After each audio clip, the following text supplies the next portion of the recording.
Time save பண்ணணும், அதே நேரம் குயிக்காகவும் சிம்பிளாகவும் செய்யணுங்க. அதுக்கு இன்றைக்கி எடுத்துக்கிற ரெசிபி தான் முருங்கைக்காய் தொக்கு, கேரட் பொரியல், எக்கு பாயில், ரைஸு. ஃபஸ்ட்டு ஒரு பக்கம் அரிசி ஊற வச்சுட்டு அதுக்கு சாப்பாடுக்கு தண்ணி வச்சுக்கிட்டேன். இன்னொரு பக்கம் கடாய் வச்சுட்டு எண்ணெய் ஊற்றி கடுகு பொரிஞ்சோடனே சீரகம் போட்டு நல்லா வெங்காயத்தை போட்டுக்கணும். வெங்காயம் வந்து கொஞ்சம் இதுக்கு நல்லாவே வதங்கணும், அப்போ தான் நல்லாயிருக்கும். அதுக்கு வந்து வெங்காயம் வந்து நான் மிக்சியில் போட்டு கொஞ்சம் கொரகொரன்னு அரைச்சி எடுத்துக்கிட்டேன். கண்டிப்பாக கொரகொரன்னு தான் இருக்கணும்.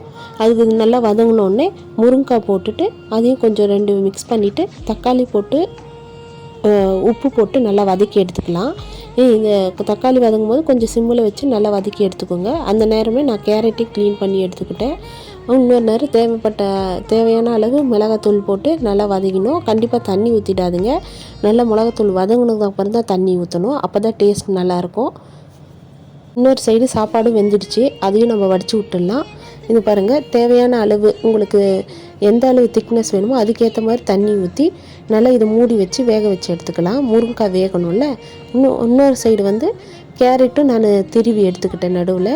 ஸோ குழம்பு அந்த சைடு மாற்றிட்டு இந்த சைடு வந்து எண்ணெய் ஊற்றி கடுகு பொரிஞ்சோடனே உளுந்து ஒரே ஒரு பச்சை மிளகா கீத்து போட்டு அதையும் நான் இது பண்ணி எடுத்துட்டேன்.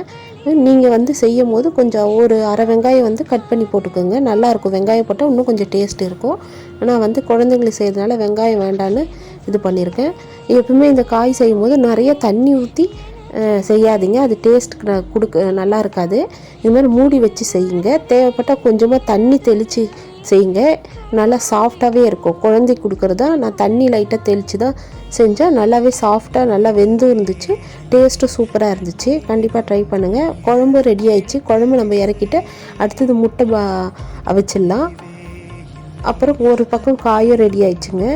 நடுவில் நான் துணியும் அலச போயிட்டேன். இது மாதிரி யாராச்சும் திடீர்னு 4 பேர் வீட்டுக்கு வந்துட்டாங்கன்னா டப்புன்னு செய்யணுன்னா இந்த மாதிரி நம்ம டப்புன்னு செஞ்சிடலாங்க. கண்டிப்பாக நீங்களும் ட்ரை பண்ணுங்கள், இது யூஸ்ஃபுல்லாக இருக்கும். உங்களுக்கு பிகினருக்குலாம் ரொம்ப யூஸ்ஃபுல்லாக இருக்கும். நம்ம 4 பேர் வந்துட்டால் பயப்படவே வேணாம், டப்புன்னு செஞ்சு